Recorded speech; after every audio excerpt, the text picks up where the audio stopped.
ദൈവരാജ്യം ആന്തരികമാണ്, ഐഹികമല്ല.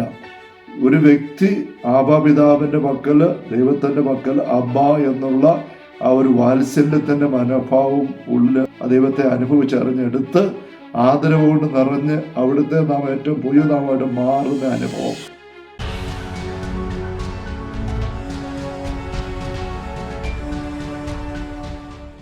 ഈശോ മിശിഹായ്ക്ക് സ്തുതിയായിരിക്കട്ടെ. പ്രിയപ്പെട്ട സഹോദരരെ, നിങ്ങൾ ഇപ്രകാരം പ്രാർത്ഥിക്കുന്നുള്ള ഈശോയുടെ നിഷ്കർഷയെ ഒരു പൊതുശീർഷകമാക്കിക്കൊണ്ട് കർത്തൃ പ്രാർത്ഥനപ്പെടുത്തതായ തിരുവചന വിചിന്തന പരമ്പരയുടെ 95ാമത്തെ സെഷനിലേക്ക് നമ്മൾ കടന്നു വന്നിരിക്കുകയാണ്. എല്ലാവർക്കും കൃത്യമായ സ്വാഗതം. Hallelujah, hallelujah, hallelujah. ഈ ഒരു സെഷനോടുകൂടി നമ്മൾ വിചിന്തന പരമ്പര പൂർത്തിയാക്കുകയാണ്. ഹല്ലേലൂയ. നമ്മൾ 7 യാചനകൾ ഒന്നൊന്നായിട്ട് കണ്ടു. ആദ്യ ഭാഗത്ത് ചിലപ്പോൾ നമ്മൾ സമയം കൂടുതൽ എടുത്തുകൊണ്ട് അടിസ്ഥാനങ്ങൾ നല്ലപോലെ അടി ഉറപ്പിച്ച് കണ്ട് കെട്ടിക്കേറി ബോധ്യമെടുത്ത് നമ്മുടെ ആത്മീയ പോരാട്ടത്തിൻ്റെ വ്യക്തത നമ്മൾ എടുക്കുകയുണ്ടായി. അവസാനത്തെ 1-2 യാചന ഞാൻ അല്പം പെട്ടെന്നാണ് കടന്നു പോയത്. അത് ഒത്തിരി വിപുലമായ കാര്യങ്ങൾ അതിനകത്തുണ്ട്. അതിൻ്റെ വിശദാംശങ്ങൾ അച്ഛൻ ഇവിടെ നൽകുന്നതായ യൂട്യൂബ് പങ്കുവെക്കൽ പലപ്പോഴും വന്നിട്ടുണ്ട്. ഇനി അതിൻ്റെ ബാക്കി ഞാൻ പങ്കുവെച്ച് തന്നുകൊള്ളാം. ഇപ്പം നമ്മൾ കാണുന്നത് ആരംഭത്തിൽ സൂചിപ്പിച്ചതാണ്. POC ബൈബിളിൽ സ്വർഗസ്ഥനായ പിതാവേ എന്നൊരു പ്രാർത്ഥന മത്തായി സുവിശേഷം നൽകുന്നിടത്ത് 6-ാമത്തെ അധ്യായത്തിൽ അവിടെ 13-ാമത്തെ വാക്യത്തിൻ്റെ അടിക്കുറിപ്പായിട്ട് ഇപ്രകാരം കാണാൻ പറ്റും. എന്തുകൊണ്ടെന്നാൽ രാജ്യവും ശക്തിയും മഹത്വവും എന്നേക്കും അങ്ങയുടേതാകുന്നു, ആമേൻ എന്ന് കൂടി ചില പ്രാചീന കയ്യെഴുത്ത് പ്രതികളിൽ കാണുന്നു. ഒരിക്കൽ സൂചിപ്പിക്കുകയുണ്ടായി. നമ്മുടെ കേരളക്കരയിലെ സുറിയാനി സീത ബൈബിളിൽ അങ്ങനെ കൊടുത്തിരിക്കുന്നത് നമുക്ക് കാണാൻ പറ്റും. ഇത് സഭയുടെ മതബോധന ഗ്രന്ഥത്തിൽ ഇതേക്കുറിച്ച് വ്യക്തമായിട്ട് പറയുന്നുണ്ട്. ആദിമ നൂറ്റാണ്ടുകൾ മുതലേ സഭാപിതാക്കന്മാർ ഈ സ്വർഗസ്ഥനായ പിതാവേ എന്ന പ്രാർത്ഥന പ്രാർത്ഥിക്കുമ്പോൾ ഈശോ പഠിപ്പിച്ച് നിർത്തിയ വാക്കുകളുടെ കൂട്ടത്തിൽ ഈ 3 കാര്യങ്ങൾ എടുത്തു പറഞ്ഞ് പ്രാർത്ഥിക്കുമായിരുന്നു. ഒരു സമ്മറി, ഒരു ഫൈനൽ ഡോക്സോളജി, അന്തിമ സ്തുതി എന്ന പേരിലാണ് അറിയപ്പെടുക. എന്തുകൊണ്ടെന്നാൽ രാജ്യവും ശക്തിയും മഹത്വം എന്നേക്കും അങ്ങയുടേതാകുന്നു. 2 കാര്യങ്ങൾ ശ്രദ്ധിക്കാനായിട്ട് നമുക്ക് ഈ സമാപന സെഷനിൽ. ഒന്ന്, രാജ്യവും ശക്തിയും മഹത്വവും നേരത്തെ കണ്ടു കഴിഞ്ഞതാണ്. സഭയുടെ മതബോധന ഗ്രന്ഥത്തിൽ 2855-ാമത്തെ നമ്പറിൽ നമ്മളിങ്ങനെ വായിക്കുന്നുണ്ട്. എന്തുകൊണ്ടെന്നാൽ രാജ്യവും ശക്തിയും മഹത്വം എന്നേക്കും അങ്ങയുടേതാകുന്നു എന്ന അന്തിമ സ്തുതി നമ്മുടെ പിതാവിനോടുള്ള ആദ്യത്തെ 3 യാചനകൾ ആവർത്തിക്കുന്നു. ഏത് 1-ാം ഭാഗത്തുള്ള അല്ലെങ്കിൽ 7 യാചനകളിൽ ആദ്യത്തെ 3 യാചനകൾ അങ്ങയുടെ നാം പൂജിതമാകണം, രാജ്യം വരണം, തിരുമനസ്സ് നിറവേറണം. ആ 3 കാര്യങ്ങളുടെ സാരസംഗ്രഹമാണ് അങ്ങയുടെ നാം പൂജിതമാണ്, മഹത്വം അങ്ങയ്ക്ക്, അങ്ങനെ രാജ്യം വരണം, രാജ്യം അങ്ങയുടേതാണ്, ശക്തി തിരുമനസ്സ് ഭൂമി നിറവേറണം, ശക്തി പ്രകടമാകണം, അങ്ങയുടെ ശക്തി. ഈ 3 കാര്യങ്ങൾ എന്തുകൊണ്ട് എടുത്ത് പറയുന്നത്? ഇവിടെ 2855 ഖണ്ഡികയിൽ സഭയുടെ മതഗ്രന്ഥം പഠിപ്പിക്കുന്നുണ്ട്. ലോകത്തിന്റെ അധികാരി വ്യാജമായ രീതിയിൽ ഈ രാജ്യത്വം, ശക്തി, മഹത്വം എന്നീ 3 പദവികൾ സ്വയം ഏറ്റെടുത്തിരുന്നു. വ്യാജമായ രീതിയിൽ അവന് ദൈവത്തിന്റെ കയ്യിൽ നിന്ന് സാത്താൻ തട്ടിപ്പറിച്ചെടുത്തു എന്നല്ല അർത്ഥം. മനുഷ്യ ജീവിതങ്ങളിലും മനുഷ്യ ഹൃദയങ്ങളില് ദൈവത്തിന് ലഭിക്കേണ്ടതായ സ്ഥാനം സാത്താൻ തട്ടിയെടുത്തു എന്നുള്ളതാണ്. രാജ്യത്വം, മഹത്വം, ശക്തി മനുഷ്യ ഹൃദയങ്ങളിൽ ദൈവത്തിന് ഉണ്ടാകേണ്ടിയിരുന്നത് സാത്താൻ സ്വന്തമാക്കിയെടുത്തു. അത് വീണ്ടും തിരിച്ച് ദൈവത്തിന് കൊടുക്കുന്ന പ്രക്രിയയാണ് ഈശോ കൊണ്ടുവന്ന് നടത്തിയ രക്ഷാകര ചരിത്രം, രക്ഷാകര പ്രവൃത്തി. അതുകൊണ്ട് പറഞ്ഞിരിക്കുകയാണ്, കർത്താവായ ക്രിസ്തു ഇവയെ, ഈ 3 കാര്യങ്ങളെ അവിടുത്തെ പിതാവും നമ്മുടെ പിതാവുമായവന് തിരിച്ചേൽപ്പിക്കുന്നു എന്ന് വായിക്കുമ്പം വീണ്ടും തെറ്റിദ്ധരിക്കരുത്. ദൈവത്തിന്റെ പക്കം സാത്താൻ പിടിച്ചെടുത്തത് ഈശോ തിരിച്ച് പിതാവിനോട് കൊടുത്തു. അങ്ങനെയല്ല. നമ്മുടെ ഹൃദയങ്ങളിൽ നമ്മൾ സാത്താൻ അവസരം കൊടുക്കുക വഴി നഷ്ടപ്പെട്ടു പോകാൻ ഇടവന്ന ആ ദൈവിക സാന്നിധ്യം, ദൈവത്തിനുള്ള സ്ഥാനം തിരിച്ചു വീണ്ടും നമ്മുടെ ജീവിതങ്ങളിൽ നമുക്ക് സ്വന്തമാക്കാനുള്ള അവസരം ഈശോ നേടിത്തന്നു. അതതിൻ്റെ അർത്ഥം. രാജ്യം അവിടത്തേക്ക് പരമേൽപ്പിക്കുകയും രക്ഷയുടെ രഹസ്യം അന്തിമമായി പൂർത്തിയാക്കപ്പെടുകയും ദൈവം എല്ലാറ്റിലും എല്ലാമായി തീരുകയും ചെയ്യുന്നത് വരെ ഈ ഒരു പ്രക്രിയ തുടരേണ്ടിയിരിക്കുന്നു. എവിടെ? നമ്മുടെ ജീവിതങ്ങളിൽ. അപ്പോൾ നമ്മൾ ഈ ഒരു പ്രാർത്ഥനകളുടെ വിചിന്തനത്തിൽ ആദ്യം മുതലേ കണ്ട കാര്യമാണ് രാജ്യം വരണം, നാമം പൂജിതമാകണം, തിരുമനസ്സ് നിറവേറണം. ഇത് ഈ ലോകത്ത് വേറെ എവിടെയെങ്കിലും അല്ല, പുറത്തല്ല, പറമ്പിലല്ല, കെട്ടിടങ്ങളിലല്ല, സംഘടനകളിലല്ല, സഭാ സംവിധാനങ്ങളിലുമല്ല, മറ്റു വ്യക്തിയുടെ ജീവിതങ്ങളിലുമല്ല. ഒന്നാമത് ഞാൻ എന്ന വ്യക്തിയുടെ ഉള്ളത്തിലാണ്. ദൈവരാജ്യം ആന്തരികമാണ്, ഐഹികമല്ല.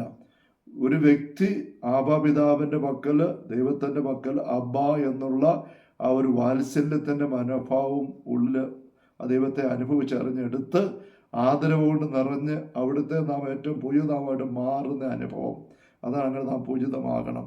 ദൈവത്തെ ആരാണെന്ന് അറിയുക. നമ്മൾ കണ്ടു കഴിഞ്ഞ കാര്യമാണ്. ദൈവം ദൈവമാണ്. ദൈവത്തെ ആരാണെന്ന് അറിയണം.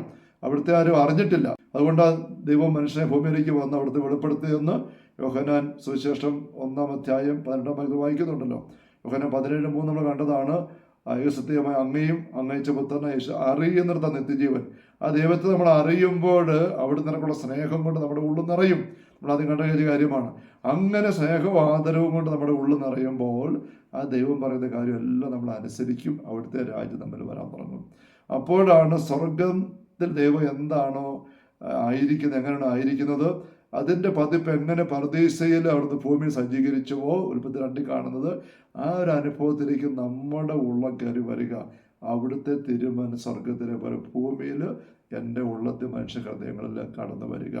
ഇതാണ് 3 കാര്യങ്ങൾ, 3 യാചനകൾ കണ്ടു കഴിഞ്ഞ കാര്യമാണ്. ഈ 3 കാര്യങ്ങളിലേക്ക് എങ്ങനെ വരാൻ പറ്റും? വർത്തമാന കാലഘട്ടത്തിൽ ശ്രദ്ധിക്കേണ്ട കാര്യം 4 യാചന, കഴിഞ്ഞു പോയ ജീവിതത്തിലേക്ക് നോക്കിയിട്ട് തിരുത്തിയെടുക്കേണ്ട കാര്യം 5 യാചന, ഇനി മുന്നോട്ട് നോക്കിയിട്ട് ശ്രദ്ധിക്കേണ്ട കാര്യം 6 യാചനയും 7 യാചന, മൊത്തത്തിലെല്ലാം കൂടെ വെച്ചുകൊണ്ട് തന്നെയാണ് സാത്താനെതിരെ പോരാട്ടം.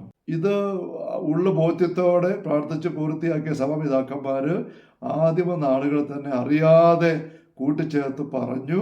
എന്തുകൊണ്ടെന്നാൽ രാജ്യവും ശക്തിയും മഹത്വവും സ്വർഗീയ അപ്പാ പിതാവേ എന്നേക്കും അങ്ങയുടേതാണ്, ഞങ്ങളുടെ ജീവിതം അങ്ങയുടേതായിരിക്കണം. അതാണ് ഒരു സാര സംഗ്രഹം.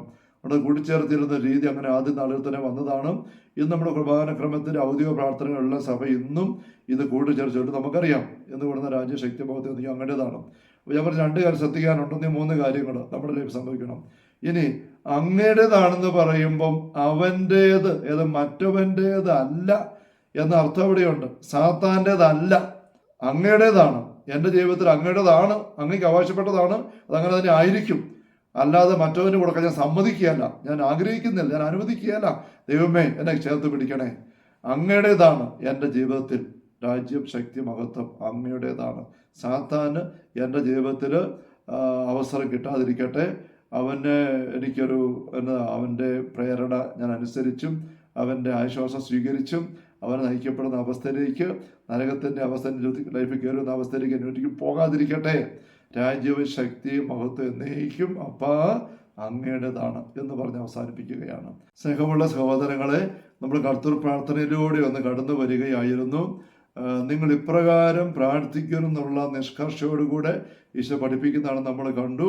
ചൊല്ലിത്തീർത്ത് വിടേണ്ട ഒരു പ്രത്യേക പ്രാർത്ഥന, ഒരു പുതിയ പ്രാർത്ഥനയും കൂടി ഈശോ പഠിപ്പിച്ചതല്ല, മറിച്ച് ഈശോയിലേക്ക് വരുന്ന, ഈശോയുടെ രക്ഷ അനുഭവിക്കുന്ന, ഈശോ വഴി ദൈവത്തേക്ക് തിരിച്ചു വരുന്ന ഏതൊരു വ്യക്തിയും അവരുടെ ജീവിതത്തിൽ നിരന്തരം അനുവർത്തിക്കേണ്ട ആത്മീയ കാഴ്ചപ്പാടുകളും ആത്മീയ ശൈലിയും ആത്മീയ പോരാട്ടത്തിൻ്റെ ഉന്നവും എന്തൊക്കെയാണെന്ന് കൃത്യമായിട്ട് നമ്മളെ നിരന്തരം പഠിപ്പിക്കുന്ന വാക്കുകളാണ് ഇതിനകത്തുള്ളത്, ഈ 7 യാചനകൾ.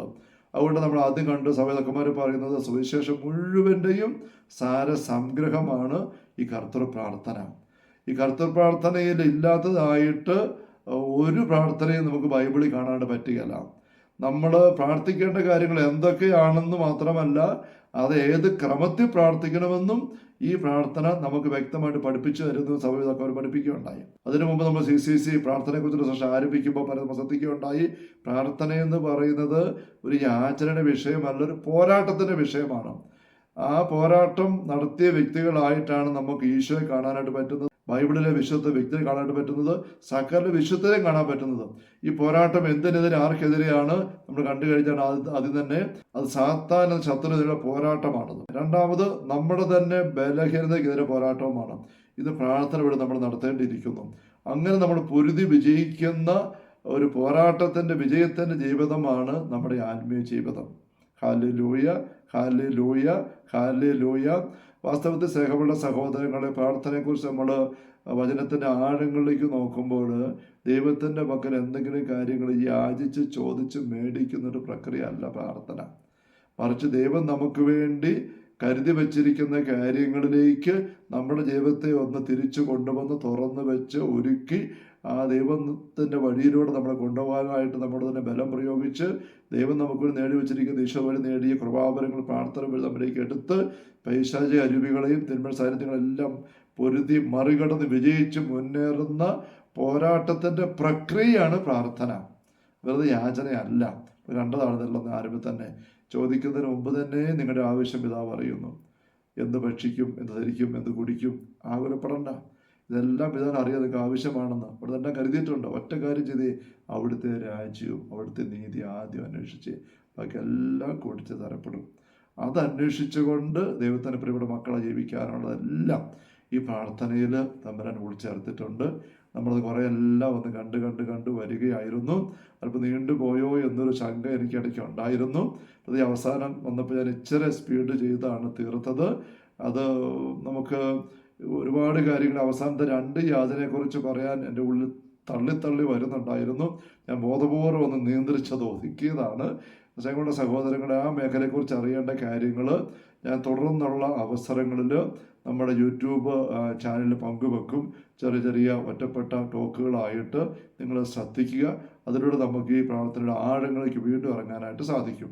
Hallelujah, hallelujah, hallelujah.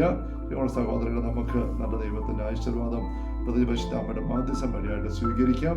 കർത്താവേ മിശിഹായുടെ സമൃദ്ധമായ കൃപയും അനുഗ്രഹങ്ങളും പിതാവായ ദൈവത്തിൻ്റെ അവർണ്ണനീയമായ സ്നേഹവും പരിശുദ്ധാത്മാവായ ദൈവത്തിൻ്റെ നിരന്തരമായ സാന്നിധ്യ സഹവാസ സഹായ സംരക്ഷണവും നമ്മെല്ലാവരുടെയും കൂടെ ഉണ്ടായിരിക്കട്ടെ, ഇപ്പോഴും എപ്പോഴും എന്നേക്കും.